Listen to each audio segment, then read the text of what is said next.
হাদির বউকে আপনারা এত কিছু হয়ে গেল তারপরও দেখতে পাননি, কিন্তু পাশে একজন মহিলা ছিল, তাকে কিন্তু সে আত্মীয় না, তার বাড়ি কোথায়? চট্টগ্রামে। অথচ তাকে আমরা সবাই বাংলাদেশে দেখেছি, কি যেন ঝোমানা নাম।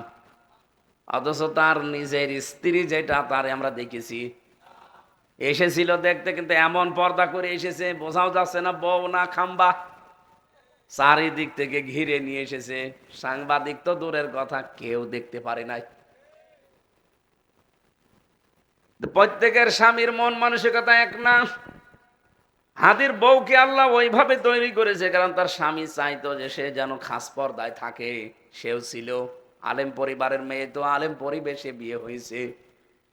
কিন্তু এমন এমন স্বামী আছে যে স্বামী চায় যে তার স্ত্রী অন্তত খোলামেলা থাকুক। এরকম মানুষ নেই? এরকম যারা আছে তাদের বড় উচিত, আমার স্বামী যেহেতু চায়, হ্যাঁ, শরীয়তের বাইন্ডিং এর বাইরে যাওয়া যাবে না, শরীয়তের ভেতরে থেকে আপনি তার সামনে খোলামেলা থাকবেন, কোনো অসুবিধা নেই। 14 জন পুরুষ মানুষের সাথে আপনি দেখা করতে পারবেন।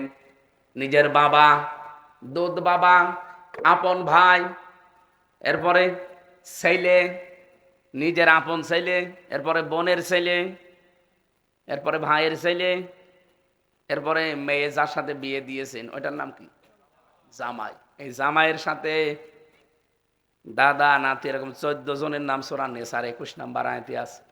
এই 14 জন পুরুষের সাথে আপনি দেখা করতে পারবেন, কিন্তু আপনার মুখমণ্ডল, হাতের কবজি আর পায়ের পাতা বাদ দিয়ে পুরা শরীর ঢেকে রাখা লাগবে।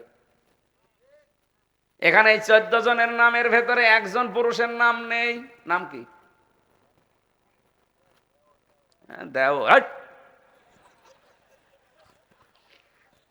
দেবরের নাম না, স্বামীর নাম নেই। দেবরের সামনে খোলামেলা থাকা যায় না, কিন্তু স্বামীর সামনে খোলামেলা থাকা যাবে। দেবর তো ভাবের কাছে মৃত্যুর সমতুল্য। এই পৃথিবীতে 2 জন মহিলা একজন পুরুষের জন্য জাহান্নামের সমতুল্য। একটা হচ্ছে শালী আর একটা হচ্ছে ভাবি। একজন মেয়ে লোকের কাছেও 2 জন পুরুষ মানুষ মৃত্যুর সমতুল্য। একজন হচ্ছে দেবর আর একজন হচ্ছে দুলা ভাই। তো বহু মানুষ দেখি এই 2 জনের কাছে কোনো পর্দা নেই। বাবা শাহজালাল সব হালাল না, এটা ঠিক না ভাই। এই 2 জন খুব গুরুত্বপূর্ণ আপনার জীবনে, এরাই জাহান্নামে নিয়ে যাবে। একজন মানুষের নাম এই 14 জনের ভেতরে নেই, সেটা হচ্ছে আপনার স্বামী। আপনার স্বামীর কাছে স্ত্রীর কোনো পর্দা, বলেন বলেন, আর স্ত্রীর কাছেও স্বামীর কোনো পর্দা নেই। এই জন্য ও যেইভাবে ভালোবাসে, যেভাবে ভালো লাগে ওইভাবে আপনাকে থাকা, ওইটা ইবাদত। নবীজি বলেন, ইদা নাজারা ইলাইহা সাররাতুহু, যখন স্বামী তোমার দিকে তাকাবে, স্বামীকে যেভাবে হোক খুশি করা লাগবে। ওয়াইদা গাবা আনহা হাফিজাতুহু, যখন স্বামী বাইরে যাবে, স্বামীর সন্তানটা, স্বামীর সম্পদগুলো এবং নিজের 3.5 হাত বডি তুমি হেফাজত করে রাখবা। অতঈনু আলা দীনি যাওজাতিহা, স্বামীকে দিনের পথে চলার জন্য উদ্বুদ্ধ করবা। হ্যাঁ, তোমার স্বামী যদি দিন কায়েমের জন্য চেষ্টা করে, দিনের দাওয়াতি কাজ করে, অথবা হালাল কোনো কর্মজীবনে আছে, পেছন থেকে সব সময় চেষ্টা করবা কি করে তারে সময় বের করে দেওয়া যায়। যদিও তোমার কষ্ট হয়, তাকে সব সময় দিনের লাইনে চালানোর জন্য চেষ্টা করবা। আমি কি বলেছি 3 নাম্বার কথা? যদি আপনার স্বামীর হালাল কর্মজীবন থাকে, আর যদি হারাম কর্মজীবন আপনি জানেন, তাকে পেছন দরজা দিয়ে সাহায্য করা যাবে না, সহযোগিতা করা যাবে না। আমি একজনের ঘটনা শুনছিলাম খুলনার, এটা বাগেরহাটের। যে লোকটা নেশা করে আর ওই যে জুয়া খেলে, প্রতিদিন খালি হাতে টাস খেলতে যায় বাজারে। ওই দিন একেবারে এমন জিতা জিতেছে, প্রায় মনে করেন 10-20 হাজার টাকা জিতেছে। বাজার করেছে প্রায় 10-20 হাজার টাকার। বাড়িতে নিয়ে আসার পরে স্ত্রী বলছে, তুমি তো খালি পকেটে গেলে, এত বাজার কোথায় পেলে? ও শয়তান কি বলছে? বলছে আল্লাহ দিয়েছে। আল্লাহ দিয়েছে বুঝলাম, তো পেলে কোথায়? খালি পকেটে, যে তো এই 20,000 টাকার বাজার তোমার দ্বারা সম্ভব না। ও তখন বলছে যে আমি জুয়া খেলেছিলাম, টাস খেলে আজকে আমি জিতেছি, এই সব টাকা দিয়ে বাজার করে নিয়ে এসেছি। ভালো করে রান্না করো, আমরা দুইজন এবার খাবো। এবার মা বোনে যারা এসেছেন তাদেরকে বলছি, স্ত্রী ওই সময় ডাক দিয়েছে, স্বামী আপনার সন্তান আমার পেটে, এটা তো হারাম, এই হারাম খাবার এখন দুইজন রান্না করে মজা করে খাবো, ঠিক আছে, পেটে যেটা আছে এটা তো জন্মগত ভাবেই হারাম খোর হবে। কি খোর? এ তো পেট থেকেই হারাম খোর হয়ে বের হবে। আপনার এই হারাম খাবার আমি পেটের ভেতরে যেটা আছে এরে খাওয়াতে চাই না, আমি দরকার হয় না খেয়ে থাকবো। আর আপনাকে আজকে জানালাম, যদি এই হারাম কাজ ছেড়ে দিতে না পারেন, আপনার সংসার আমার আর করা হচ্ছে না। ওই লোকটাকে ওয়ার্নিং দেওয়ার পরে, সংশোধনী দেওয়ার পরে লোকটাও ভালো হয়ে গেছে। আমাদের মেয়েরা যদি আজ তার স্বামীকে এই হারাম পথে ভাবে বাধা দিতে পারে, এ সলিমদ্দিগুলো ভালো হয়ে যাবে।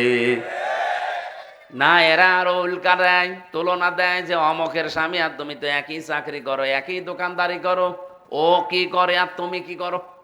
তখন রাগ করে বলে ঠিক আছে দেখছি। কথা বলে না কেন? না, এই জায়গায় একটা কথা আছে, ঠিক আছে দেখছি বলে যদি আপনি এই স্ত্রীর মন রক্ষার্থে হারাম কাজে লিপ্ত হন, গোনা যা হবে এটা কিন্তু আপনার আমল নামায়, ওই বউ আর গোনা নেবে না। এই জন্য এরকম পাগলামি করা যাবে। আমি একটা হিন্দু অফিসার ছিল আমার রিমান্ডের শেষের দিন, এই লোকটা আমার মাঝে মাঝে রাতের বেলা আসতো, রাত 2টা 3টায়। বাড়ি ওর ওই রাজবাড়ি বাড়ি, হিন্দু এসআই। পাহারা দেওয়ার সময় যেহেতু আর কেউ নেই, আমি আরো ওই ছোট্ট ঘরের ভেতরে, আমারে বলতো মাওলানা বাইরে আপনার এই ওয়াজগুলো আমি দেখতাম। ওয়াজ দেখতেন আপনি? হিন্দু মানুষ। হিন্দু তাই কি? কোরআনের আয়াত দেখি পড়ে পড়ে আমারে শোনাচ্ছে।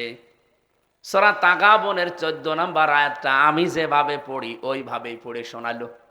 হিন্দু মানুষ কোরআনের আয়াত পড়ছে, আবার বাংলা অর্থও বলছে। আমারে বলছে আমি শিখেছি এটা, এক জায়গায় গিয়েছিলাম বাইরের দেশে, 2 বছর ছিলাম আমি সেখানে ট্রেনিং এ। ওই যে কি বলে না, মিশন নাকি। এখানে যে আমি খাবার খেতে যেতাম একটা হোটেলে, এই হোটেলে খাবার খেতে যেয়ে দেখি যে ছেলেটা আমার খাবার টেনে দেয়, রুটি দেয়, তরকারি দেয়, পানি দেয়, চা নিয়ে আসে। এই ছেলেটা হচ্ছে ওই হোটেলের মালিকের ছেলে, একটা মাত্র ছেলে। 2 বছর এভাবে দেখতেছি। 2 বছর পরে ওরে জিজ্ঞাসা করলাম, আমি এর আগে বুঝি নাই, জিজ্ঞাসা করলাম যে কে? বলছে আমার বাবা, ওই যে টাকা গুনতেছে ক্যাশ কাউন্টারে বসে আছে আমার বাবা, আমি আমার বাবার একমাত্র ছেলে। হিন্দু লোকটা বলছে আমার মেজাজ গেল খারাপ হয়ে, যে লোকটা কি মানুষ নাকি? এত বড় বিশাল হোটেলের মালিক, অথচ নিজের ছেলেকে বানিয়ে রেখেছে হোটেল বয়। কেন এটা ভালো কাজে দেওয়া যায় না? দোকানদারকে বলছে আপনি কি করেছেন, আপনার কি বিবেক বুদ্ধি নেই? কেন? যা আপনার এই ছেলে, একমাত্র ছেলে, তার লেখাপড়া করি একটা অফিসার বানাবেন, আর আপনি বানিয়েছেন হোটেল বয়। লোকটা বলছে বসেন, আপনার বাড়ি কোথায়? বলছে বাংলাদেশ। আরবি ভাষা ও আস্তে আস্তে আয়ত্ত করে ফেলেছে। আরবিতে ওরে জিজ্ঞাসা করে আপনার বাড়ি বাংলাদেশ। বাংলাদেশ, ভারত, পাকিস্তান, এই সমস্ত দেশের মুসলমানেরা যেভাবে কোরআন মানে, যেভাবে কোরআন বোঝে, আমরা এই সমস্ত মুসলিম দেশের মানুষেরা কোরআন ওইভাবে বুঝি না, ওইভাবে মানি না। আমাদের বোঝা, আমাদের মানা সিস্টেম আলাদা। আমি ওই দিন থেকে ওর কাছে শুনে অনেক কিছু পরিবর্তন করে ফেলেছি জীবনের। একটু ভালো করে শুনবেন। লোকটা বলছে দোকানদার আমাকে এই শিক্ষা দিল যে এই ছেলেটা আমার নিজের, এর প্রতি আমার 4টা দায়িত্ব আছে প্রধানত। 1 নম্বরে তার জন্ম দেওয়ার পরে একটা নাম রাখা, আমি রেখেছি। ওর নাম একটা সুন্দর অর্থবোধক নাম দিয়েছি, আব্দুর রহমান। 2 নম্বরে তাকে দ্বীনের শিক্ষা দেওয়া, এটা আমার দায়িত্ব, আমি দিয়েছি। ও দ্বীন শিক্ষার জন্য দিয়েছিলাম, কিন্তু ওইভাবেও শিক্ষা করে নাই। তো না পড়লে কি আমি ওকে জোর করে পড়াবো? যতটুকু বেরিয়েছে পড়িছে।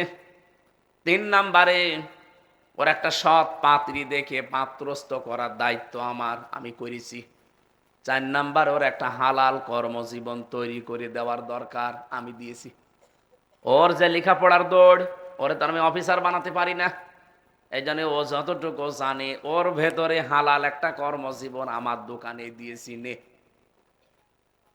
ও যা মনে করেন 5 পাস, ওরে তো আমি আর কোনো বিশ্ববিদ্যালয়ের লেকচারার বানাতে পারি না, কোনো অফিসের অফিসার বানাতে পারি না। বানাতে গেলে হয়তো আমারে 50 লাখ 60 লাখ টাকা ঘুষ দেওয়া লাগবে। আমার যে 4টা দায়িত্ব ছিল আমি তো পালন করে দিয়েছি, এখন ওর দায়িত্ব আর আমার নেই। কিয়ামতের দিন এর জন্য আমি আর ধরা খাবো না। ওই দিন এই হিন্দু বেটা বলছে, এই দোকানদার আমাকে একটা আয়াত শুনিয়েছে, ওই আয়াত আমি ওর পর থেকে মুখস্থ করে ফেলেছি। পরবর্তীতে আমি বাংলা ইংরেজি ওর সাথে মিলিয়ে দেখলাম, তাই তো। ইয়া আইয়ুহাল্লাযীনা আমানু ইন্না মিন আজওয়াজিকুম ওয়া আওলাদিকুম আদুওয়াল লাকুম ফাহযারুহুম। ওহে যারা ঈমানের দাবি করো, তাদেরকে আমি আল্লাহ বলছি, তোমাদের স্ত্রী, তোমাদের সন্তান, এগুলো মাঝে মাঝে তোমাদের শত্রু হয়ে দাঁড়াবে। সুতরাং তাদের থেকে সতর্ক থাকবা। ও বাংলাদেশী, এ তো আমার শত্রু, এর সাথে আমার যে দায়িত্ব পালন করা দরকার আমি তো করে দিয়েছি, কারণ কিয়ামতের দিন ওর সাথে আমার আর কোনো সম্পর্ক নেই। ওর দুনিয়ায় সম্পর্ক শেষ। ও তো আমার দায়িত্ব আমি পালন করে দিলাম, এখন আমি ওর জন্য কোনো অবৈধ কাজ তো করতে পারি না, যে 20 লাখ 50 লাখ টাকা ঘুষ দিয়ে ওরে একটা চেয়ারে বসিয়ে দিলাম। কিন্তু বাংলাদেশের মুসলমানেরা আপনারা এইটা মানেন না। আপনার ছেলের যোগ্যতা নেই, 20 লাখ টাকা ঘুষ দিয়ে আপনি একটা চেয়ারে বসিয়ে দিলেন, ওই চেয়ার পর্যন্ত খেয়ে ফেলবে। এই কথা বলেন না কেন? ও চেয়ার পর্যন্ত নষ্ট হয়ে যাবে।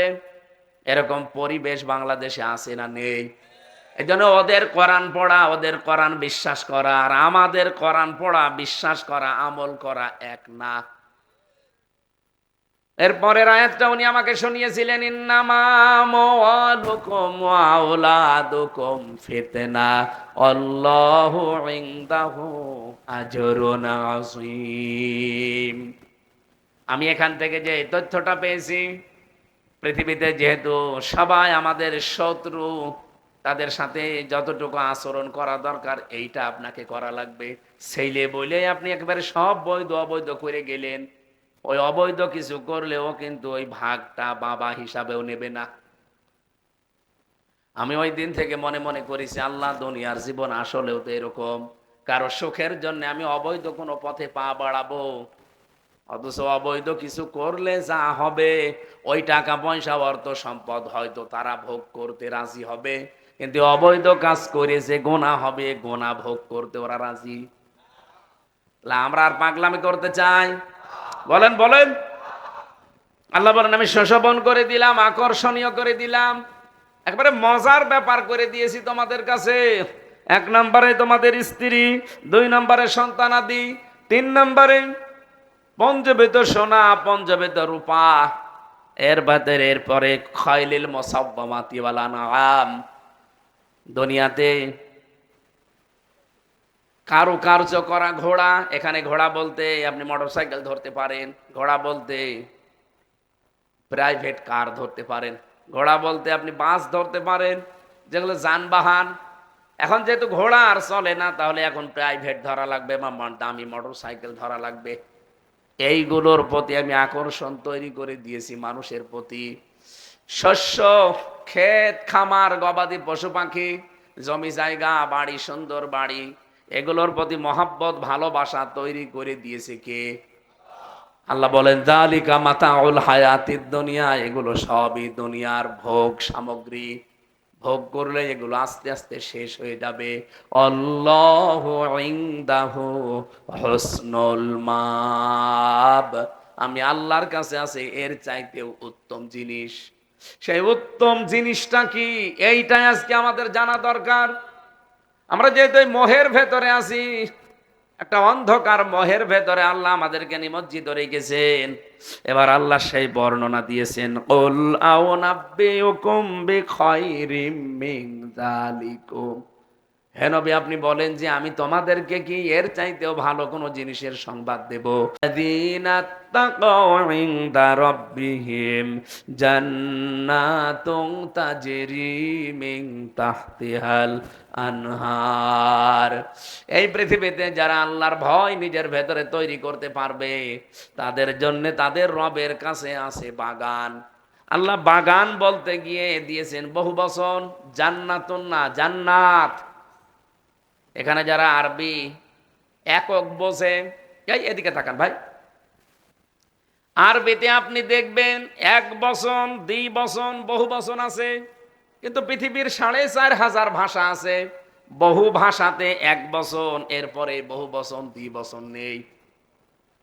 কিন্তু আরবিতে আল্লাহ এক বচনের পরে দ্বি বচন দিয়েছেন, এরপরে বহু বচন দিয়েছেন।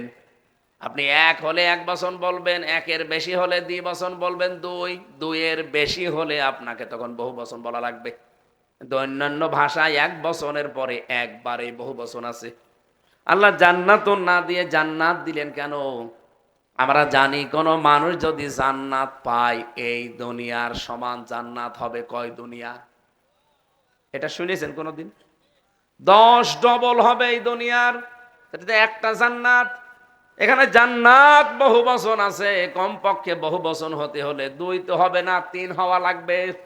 তার মানে কমপক্ষে আল্লাহ আপনাকে 3টা জান্নাত যদি দান করেন, এই দুনিয়ার সমান জান্নাত হবে 30 দুনিয়ার সমান।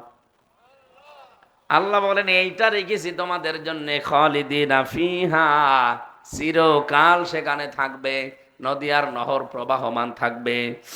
ফিহা ওয়াজওয়াজুম মুতাহহারাতুম ওয়া রিদওয়ানুম মিনাল্লাহ আল্লাহু বাসীরুম বিল ইবাদ।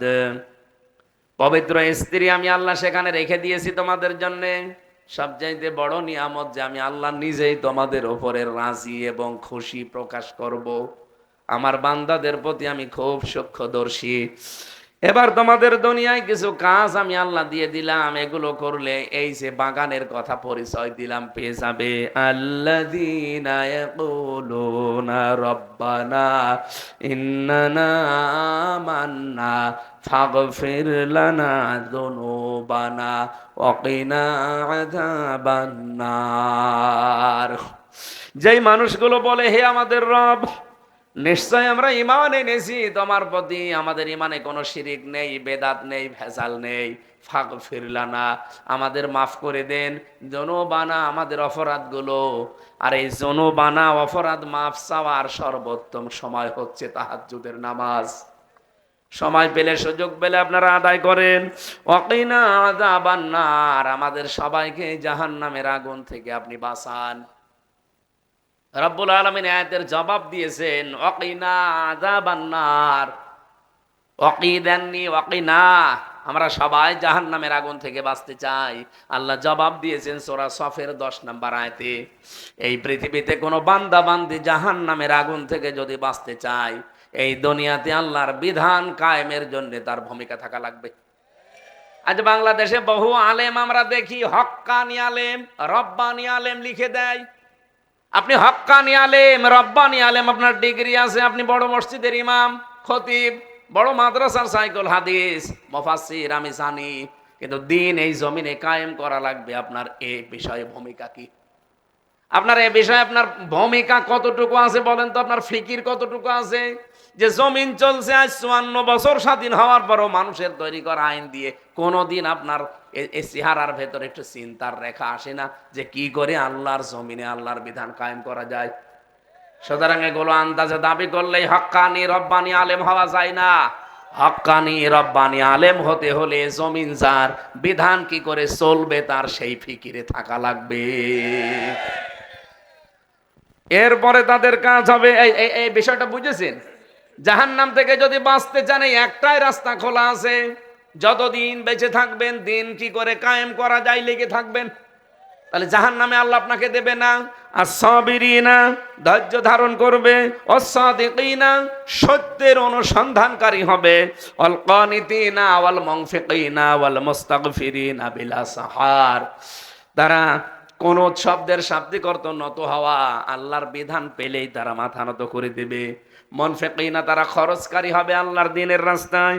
মুস্তাগফিরিনা, তারা ক্ষমাশীল, ক্ষমাকারী হবে, ক্ষমা চাইবে আল্লাহর কাছে, ইস্তেগফার করবে। নবীজি বলেন, কোন মানুষ যখন একটা গুনাহ করে তখন তার অন্তরে একটা দাগ পড়ে যায়। ইন্নাল আবদা ইযা আযনাবা যামবান কানাত নুকতাতুন সাওদাহু ফি কলবিহি, যখন কোন বান্দা বান্দি একটা অপরাধ করে, সঙ্গে সঙ্গে একটা দাগ পড়ে যায় অন্তরে। ফাইন তাবা ওয়া নাযাআ ওয়াস্তাগফারা সুকিলা কলবুহু, লোকটা যদি তাওবা করে ফিরে আসে ইস্তেগফার করে সঙ্গে সঙ্গে আল্লাহ নিজে দাগটা মুছে দেয়। আরো জোরে বলেন সুবহানাল্লাহ। ওয়া ইন সাদা সাদাত হাত্তা তাকলিবা ফি কলবিহি, যদি লোকটা ফিরে না আসে তওবা না করে আবার করতে থাকে, আবার করে আবার করে, নবীজি বলেন যালিকার রানুল্লাযী যাকারাল্লাহু আযজা ওয়া জাল্লা ফি কিতাবি, ওই মানুষের অন্তরের দাগটা আল্লাহর মোছে না, পড়তে পড়তে এত কালো হয়ে যায় তখন ওর ভালো কাজও আর ভালো লাগে না, খারাপ কাজও ওর আর খারাপ লাগে না, সব সমান মনে হয়। এই জন্য ইস্তেগফারের আমল আমাদের বাড়াতে হবে। আমি তো এই আমলটা অলরেডি আমি তৈরি করছি, যেখানেই বসে থাকি অন্তত মুখ দিয়ে আস্তাগফিরুল্লাহ আস্তাগফিরুল্লাহ অথবা লা হাওলা ওয়ালা কুওয়াতা এটা পড়তে থাকবেন। এই আমলটা যেন সব সময় আপনার থাকে। আল্লাহ পাক এরপরে বলেছেন বিলা সাহার, এটা শেষ রাতের আমল। সবাই যখন ঘুমিয়ে থাকে একা একা উঠে অন্তত 2 রাকাত নামাজ পড়ে হলেও হাতটা আরশের দিকে তোলেন, যদি পারেন একটু লম্বা করে সেজদা দেবেন। আমি জেলখানায় থাকতে আমলে ছিলাম, কিন্তু বাইরে এসে ঝামেলার কারণে পারছি না। বাড়ি যেতে আমার বাজে রাত 2টা 3টা 4টাতে, কখন সেজদায় পড়বো আর কখন ফজরের নামাজ পড়বো, কখন আবার সকালে গণসংযোগে যাবো। কিন্তু জেলখানায় তো রাত দিন নেই, সব সময় কোনো কাজ নেই। রাত 2টার সময় উঠে সেজদায় পড়ে আসিতে আসেই 1-1.5 ঘন্টা 2 ঘন্টা চলে গেছে, টেরও পাইনি। একবারে দেখি ফজরের আজান দিচ্ছে। ওর ভেতরে যে মজাটা পেতাম ওই সময়, ওই মজা এখন আর পাই না। আপনাদেরকে আহ্বান জানাচ্ছি আমরা আবার আরম্ভ করি বিলা সাহার।